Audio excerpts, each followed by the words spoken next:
Если казан не очень большой, то дров много не надо. Особенно если очаг сложен правильно и горит все хорошо. Достаточно 6 поленьев. Часть поколоть на щепки, а часть поколоть крупными дровами. Ну, Акя, давайте поджигаем. Слышишь? Говорит, поджигай, огонь давай. Пустой казан быстро нагреется. Много дров не надо. 3 щепки подложи, клочок бумаги подложи. Видишь, как спичка вспыхнули. Вот если холодно или ветер жар уносит, тогда дров надо побольше. Основа плова, его фундамент – это масло либо жир, на котором мы будем готовить. Ну, иногда готовят на растительном масле, чаще всего на хлопковом.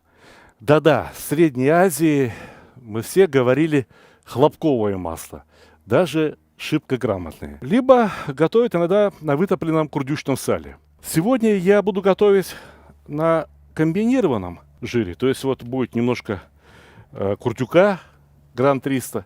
И сколько понадобится, дольем хлопкового масла.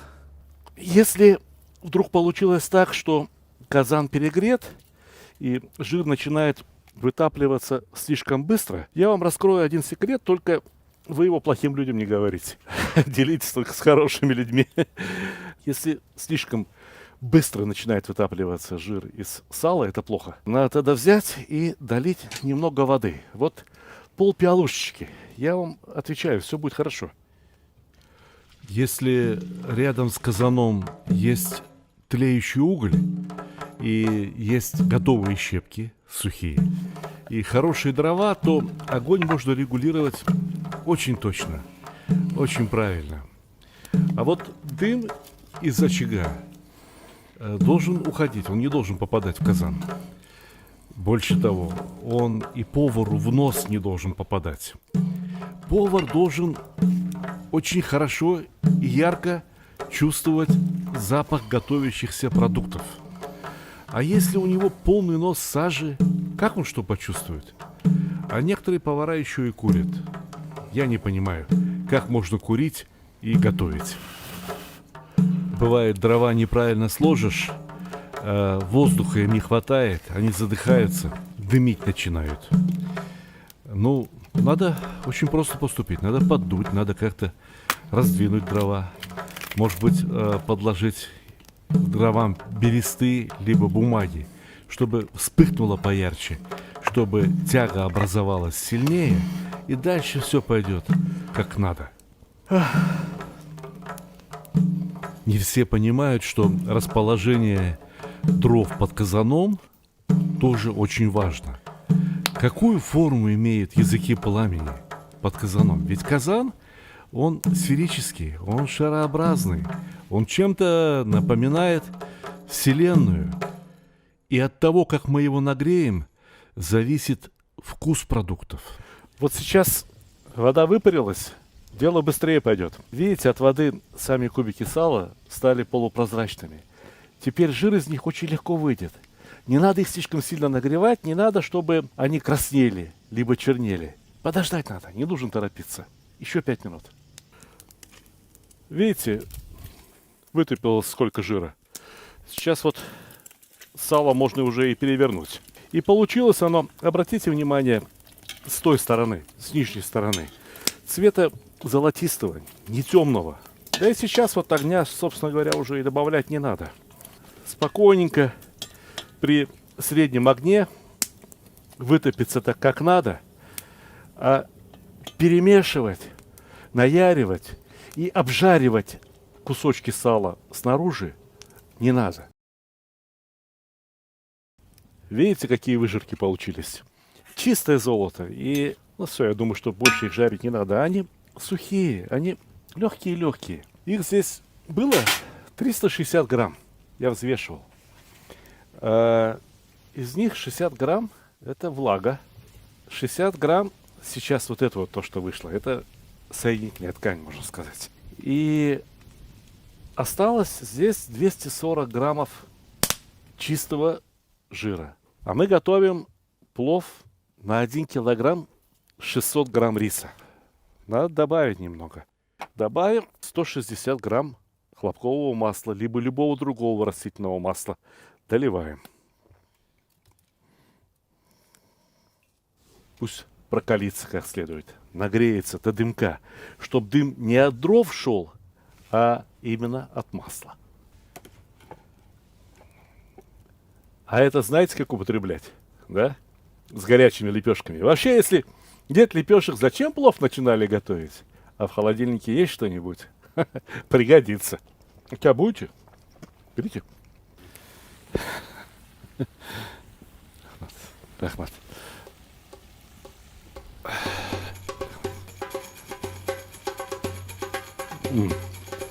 Курдючное сало – удивительный продукт. Ему добавишь немного огня, и вкус меняется на волшебный. Хотя, das ist fantastisch. Но большинству продуктов помимо огня требуется еще и вода. Ведь все взято из земли. Эти кирпичи, эти дрова, этот казан, все продукты, которые мы сегодня будем готовить. Солнце грело землю, а вода орошала.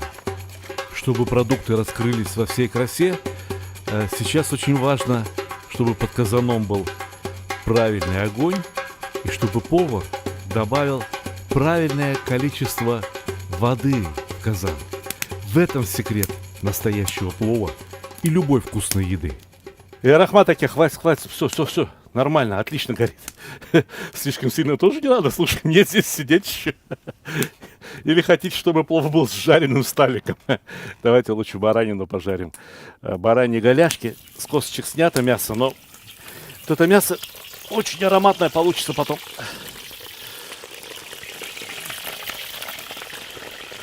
Если готовить на чисто хлопковом масле и если масло внушает по качеству какие-то опасения, то лучше нагреть его и прокалить. Бросают луковицу, бросают косточку какую-то. В чем смысл этого прокаливания? Ну вот из лука и из косточки испаряется немного влаги. Постепенно испаряется, да? И вот с этими пузырьками вместе уходит какой-то запах. Ну и кроме того, раньше хлопковое масло было достаточно ядовитым, потому что хлопковые поля поливали дефолиантом, самолетами, кукурузниками. И, конечно, какая-то часть дефолианта попадала в масло. И чтобы этот дефолиант выжечь, появились рекомендации нагревать, перекаливать. По сути дела, если масло хорошее, то не надо его перекаливать до вот этого дымка и выжигать в нем эту луковицу. Достаточно всего лишь навсего нагреть его таким образом, чтобы она накопила в себе температуру и пожарила как следует мясо. Понимаете, не казан жарит мясо вот так, это масло жарит его. Нагретое масло. Потому что вот это вот нагретое масло сейчас в себе имеет столько тепловой энергии, сколько 10 таких чугунных казанов не будет иметь.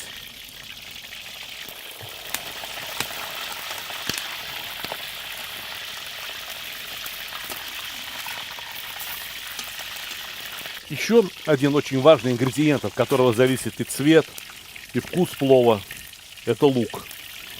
Я вот сейчас уберу это мясо, оно уже очень хорошо пожарилось. И буду добавлять лук. Только надо подождать, чтобы масло еще раз разогрелось. Примерно до 200-220 градусов. Всегда надо думать хотя бы на один шаг вперед. Влажный лук хорошо жарится на мелких щепках.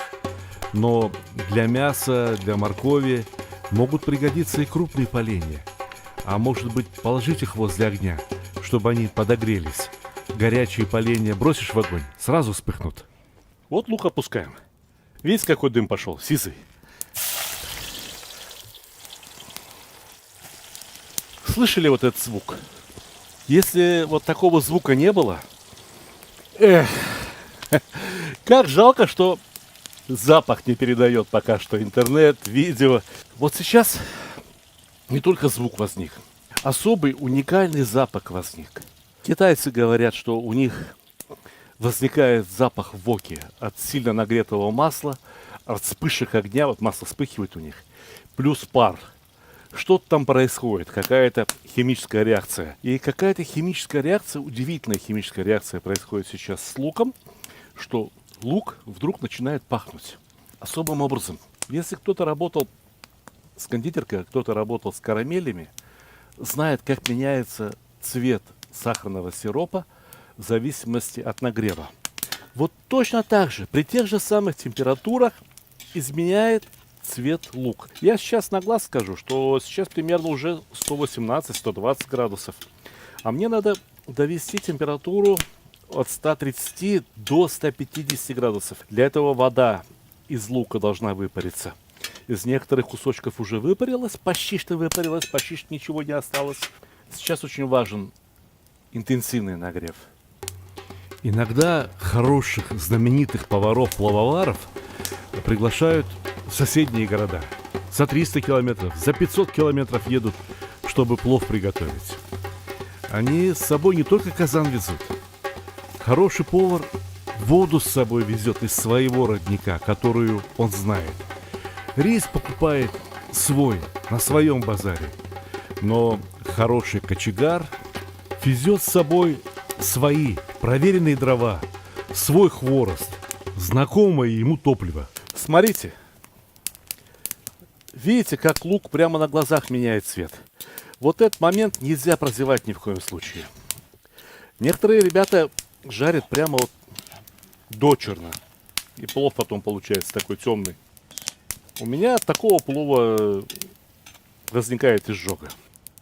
Я считаю, что хороший повар должен готовить так, чтобы едоки себя потом чувствовали комфортно. Я еще буквально 5 или 10 градусов нагрею, вот чуть-чуть больше золота, уходящего в красноту. Знаете, чтобы такой осенний плов получился, вот как сейчас листва. Понимаете, желто-красная. Вот такой цвет лука мне надо. Хорошо. Пахнет хорошо. И казан нагрелся хорошо. Весь казан нагрелся. Понимаете, не только дно. Сейчас уже и борта казана достаточно горячие. И вот это тепло, которое накопилось на бортах казана, мы сейчас будем использовать.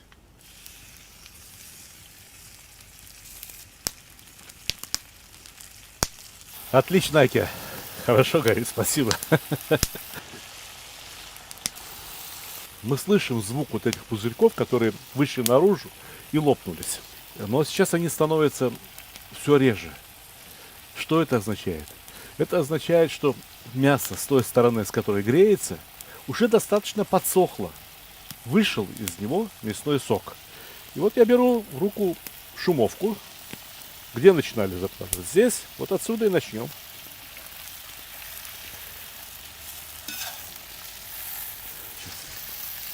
Видите, подрумянилось мясо той стороной, которая лежала на казане. Ну, постараемся еще подрумянить. Не обязательно, чтобы каждый кусочек со всех 4 сторон был одинаково подрумяненным. Этого совсем не обязательно. Если на каждом кусочке мяса есть 1 или 2 стороны румяные, а 1 или 2 стороны такие, ну, скажем, тушеные, это будет интересно, это будет достаточно вкусно. Однако огонь надо еще чуть-чуть добавить. Мясо тоже очень влажный продукт. Мясо содержит до 80% влаги. Влага с поверхности мяса попадает в масло и испаряется. А испарение требует энергии в 5 раз больше, чем нагрев воды до 100 градусов. Поэтому надо компенсировать потери тепловой энергии за счет дров. Вот сейчас не надо торопиться и слишком часто перемешивать мясо в казане. Вот сейчас есть 2 пути. Можно продолжить готовить, а можно убрать из-под казана огонь, накрыть мясо с луком крышкой и оставить вот так потомиться. Плов получается уникально вкусным. Вот некоторые зирвак готовят заранее, а потом, когда гости приходят, начинают забрасывать туда рис. А я предлагаю другой способ. Пожарьте мясо с луком и дайте им постоять. Вот без кипения, просто горячим. 1-1.5 постоят, а потом начинайте закладывать морковь. Морковь, посмотрите, сейчас вот желтая морковь на многих рынках доступна. В южных областях России, где-то там в Волгограде вырастает. Вот эта желтая морковь отличается от красной только тем, что она способна лучше переносить жарку. Но можно поступить по-другому. Можно красную морковь порезать часть крупненько, а часть потоньше, помельче. И та, что крупная, пусть пойдет в казан первый. Сейчас эта желтая морковь начнет выпускать из себя влагу. И вот влага плюс достаточное количество масла, плюс высокая температура – самая хорошая среда для того, чтобы зира продемонстрировала свои наилучшие качества. Пусть понемножку угасает огонь. Морковь выпускает из себя сок очень медленно. Поэтому сейчас добавить огонь, испаряться нечему. Температура в казане может подняться очень сильно. И в этом случае все пригорит. Не дожидаясь, пока вся желтая морковь обжарится, давайте будем опускать красную.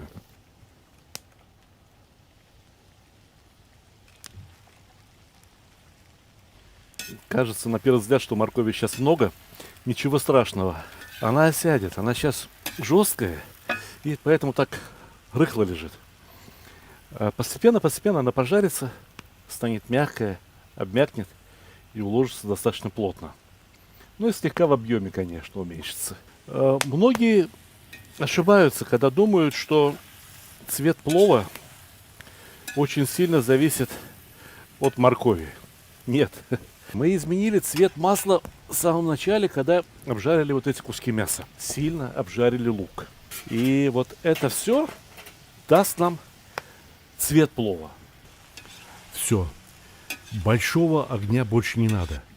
Теперь можно положить крупное полено, которое будет гореть долго, равномерно, и жар будет давать умеренный.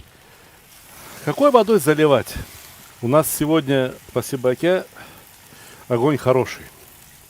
Можем залить и холодной водой, не проблема. Быстро закипит. Но вообще, если вы готовите дома, у вас там, не знаю, какая плита, электроплита или газовая плита, либо если не уверены за свои дрова, лучше подогреть воду. Горячей водой, кипятком заливать. Но сейчас здесь все быстро закипит. Я это знаю. И самое время добавлять к плову ароматы. Вот многие считают, что плов это блюдо про специи. Они даже идут куда-то на рынок, и им там хитрые узбеки продают набор специй для плова. Что только туда не положат. Петрушку сушеную тоже так кладут. Карри туда кладут. Там чего только нет. В плове ничего этого не нужно. Хороший плов я даже без зиры могу сделать. Вот этот перчик острый, он даст немножко запах. Но это такие вот вторые какие-то ноты. Не должен плов быть яро перченным. Чуть-чуть. Аромат от перца должен оставаться в плове. Этого достаточно. Вот чеснок. Вот чеснок раскроется, конечно. Чеснок раскроется. Ну, осень, да, и осенью можно добавить еще что-то. То, что бывает только осенью. Айву. Айву тоже положу в сегодняшний плов. Не обязательно. Но плов без айвы тоже плов. Но с айвой будет очень хорошо. Все, ребята. Перерыв. Минут хотя бы на 40. Потихоньку пусть кипит. Не нужен никакой сильный нагрев. Это сейчас успокоится, то, что закипело с одной стороны. Равномерное кипение 40, 50 минут, 60 минут. Есть время, пусть покипит зирова 1,5 часа. Еще вкуснее будет. Вот эти все вкусы и ароматы должны пожениться. Должны зазвучать как музыка.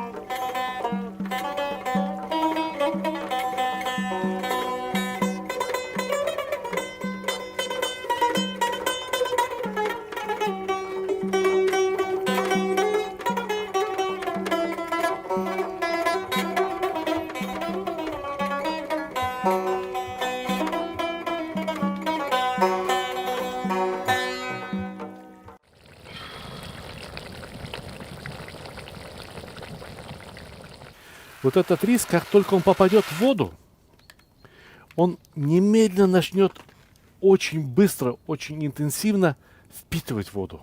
Если вы сначала промываете, вы какой будете водой промывать? Из-под крана? А она у вас вкусная.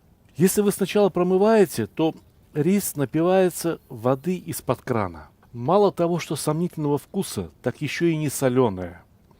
А не соленый рис не может быть вкусным. Не может быть, запомните это раз и навсегда. Половина вкуса ферганского плова – это рис.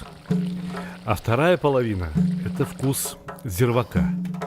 И здесь от меня, от кочегара, зависит, может быть, даже больше, чем от фермера и от самого повара. Во-первых, все должно как следует перемешаться в зирваке. Вкусами должно обменяться. В зирвак должны выйти вкусы из лука, из мяса, из моркови. Мясо должно приобрести вкус моркови, чеснока и перца. Но есть очень важный пункт. Зирвак должен расслоиться на прозрачный красный бульон и на масло, которое поднимется наверх, а потом пропитает рис. К моменту, когда в казан попадает рис, зирвак должен бурно закипеть.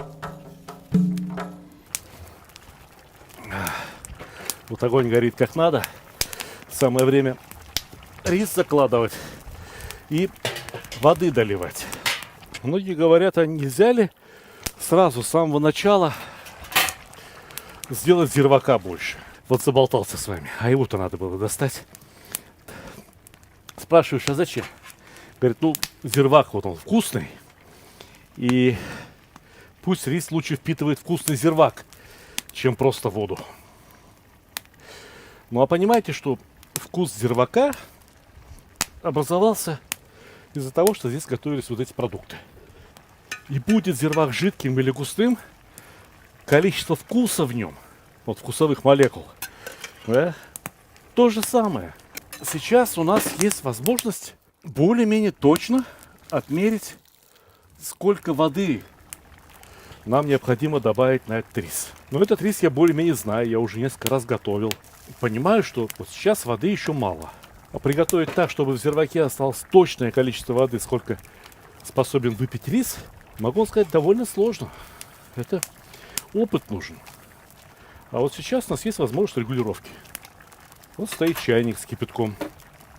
Ну, почти что кипяток. Да? Берем и подливаем. Говорят, на 2 пальца. Мне все время спросить хотелось. Раньше, когда я был молодой, читал рецепты, там было написано на 2 пальца воды налить. Как на 2 пальца? Как пальцы мерить? Вот так 2 пальца.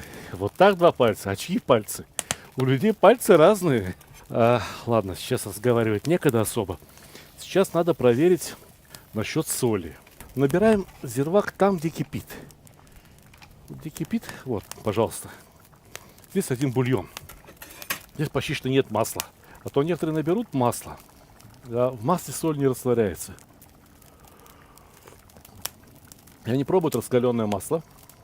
И говорят, мало соли. А потом плов пересоленный получается. И могу вам сказать, что сладковат. Добавлю еще вот большую щепоть соли. А теперь нам надо решить уравнение. Рис должен впитать в себя столько воды, сколько ему необходимо до полной готовности. С другой стороны, воды в казане к этому моменту не должно остаться совсем. Это уравнение мы можем решать только за счет дров под казаном. Во-первых, равномерное кипение. Во-вторых, скорость выкипания. И в-третьих, скорость сгорания дров. Ведь к тому моменту, когда в плове воды не останется, рис впитает в себя всю влагу, а лишняя влага испарится, под казаном и огня не должно остаться. Должны остаться только угольки. Но это у нас вот мастер есть, пусть он позаботится. Мое дело уже практически сделано. Рис растет под ярким солнцем, но стоя по пояс в воде. Он пьет постоянно воду и должен постоянно нагреваться. после сбора риса его сушат, и он как бы замирает. А вот сейчас в плове он пробуждается, наступает его вторая жизнь. И здесь очень важна правильная температура. Рис очень быстро должен нагреться, должен кипеть равномерно, и ему должно быть достаточно воды. Если огня недостаточно, рис готовится неправильно. Но и когда вода исчезает, рис прекращает готовиться на первом этапе.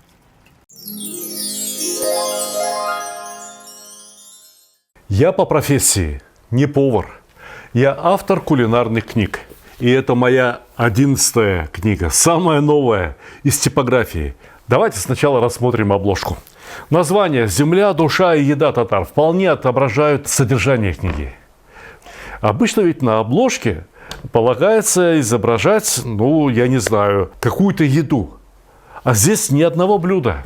Но зато здесь есть целых 2 QR-кода. Наводим камеру смартфона на QR-код, и открывается замечательный татарский танец. И не просто танец, а демонстрация самых главных, знаковых татарских блюд. Сметливым людям сразу должно быть понятно, что и все рецепты в этой книге тоже имеют QR-код. И в конце концов начинаем рассказ о татарском народе. Женщина, которой 83 года, из них 70 лет она готовит одно и то же, только катык. Знаете, что такое катык? Вот прочитайте книгу, узнаете. Здесь есть блюда, которые уже начали забываться в татарском народе. Благосостояние народа выросло, и поэтому люди перестали готовить некоторые, очень простые блюда. Но, тем не менее, они очень вкусные. И забывать их нельзя ни в коем случае, потому что это достояние татарского народа. Ну, а тем временем мы готовили чак-чак. Чак-чак – это настолько знаковое блюдо, что чак-чак пришлось готовить дважды. Потому что в Татарстане все готовят чак-чак по-разному. И рассказываем о чак-чаке, который дома приготовить, например, невозможно. Но это то, что следует привезти из Татарстана. Потому что, прочитав эту книгу, вы рано или поздно захотите посетить Татарстан. И у вас возникнут вопросы, а что привезти из Татарстана? В книге об этом рассказано. Если уж что-то непонятно, у вас всегда есть QR-код. Конечно, рецепты, книга, вообще говоря, должна прежде всего вдохновлять людей. Вдохновлять на приготовление этих блюд. Для этого требуются вот такие фотографии. Каждую ниточку скатерти, каждую крошку сахара видно на наших фотографиях. Полюбите, какая фотография. Аппетитно? Захотелось? В книге более 70 рецептов. Очень много рассказов о специалитетах. Мы ездили по всему Татарстану со съемочной группой, с киносъемочной группой. Снимали что-то там, что-то снимали вот здесь. Ко мне приезжали вот сюда, вот прям сюда ко мне приезжала, там знаменитая татарская кулинар, которую зовут Резида Хусаинова. К нам приходили профессионалы, к нам приходили любители. Мы ездили по районам, бывали в селах, бывали в домах у сельских жителей Татарстана, которые готовили для нас вот эти замечательные блюда. В Татарстане очень многое готовят в печах. Точно так же, как вот в русской кухне. Абсолютно уверен, что эта книга понравится любому человеку, кому ее подарят.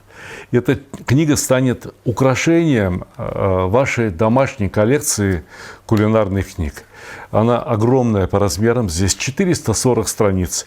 Бумагу мы выбрали самую лучшую, которую только возможно было вообще приобрести. Поторопитесь с заказами, дорогие друзья. Скоро новогодние праздники, да и дни рождения не кончаются.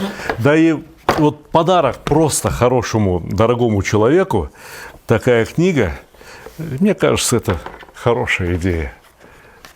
Успехов и приятного вам аппетита. Отлично кипит. Правильно. Воды еще порядком. Видите?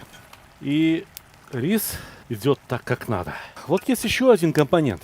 Некоторые добавляют его, некоторые нет. Барбарис. Знаете, по сути дела, вот он сейчас как раз нужен.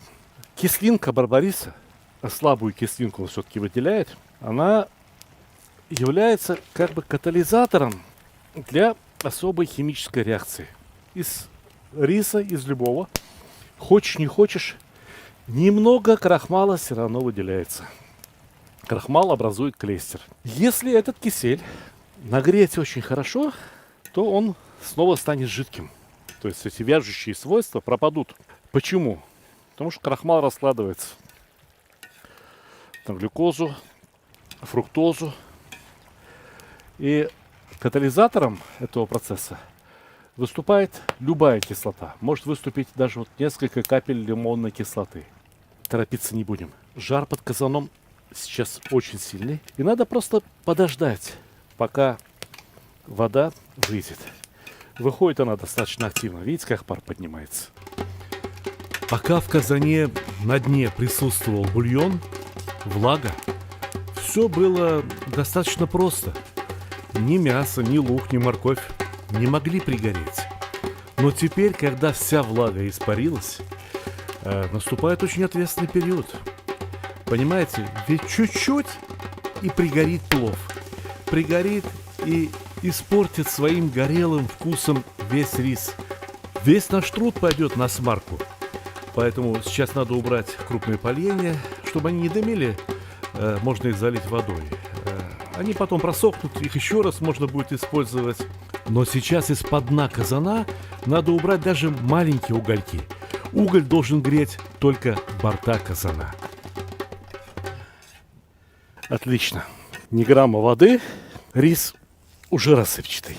Но постоит, станет еще более рассыпчатым. Я прохожу шумовкой, чтобы посмотреть, а нет ли места, где пристало. Если пристало где-то, значит, надо взять этот рис, переложить в другое место, а туда положить тот, что холодный. Ведь рис не имеет сейчас здесь равномерную температуру. То, что ближе к стенкам, то, что ближе к дну, разумеется, погорячее. Давайте вот здесь оставим место для наших ароматных продуктов. Я имею в виду айву, головки чеснока. Разумеется, целые. Разумеется, целые. Ведь знаете, как потом вкусно будет их доставать из плова, да? Выжимать. Этот перчик еще пускай постоит, погреется. Разный перец бывает. Вот узбекский перец все равно имеет свой вкус. Особый вкус. И его не привозят практически сюда, в Россию, в свежем виде. Вот это вот простенький какого-то неизвестного мастера. Он все равно свое имя поставил, видите. Накроем. Накроем. Сначала накрываем вот этим керамическим фляганом. Мы потом на нем и будем подавать. Он тоже нагреется, будет долго держать плов горячим уже на столе. А поверх флягана, чтобы фляган не отдавал температуру, не остывал, накрою вот этим тазиком. Ну, получилось что-то вроде термоса. Осталось подождать. Подождать минут 40.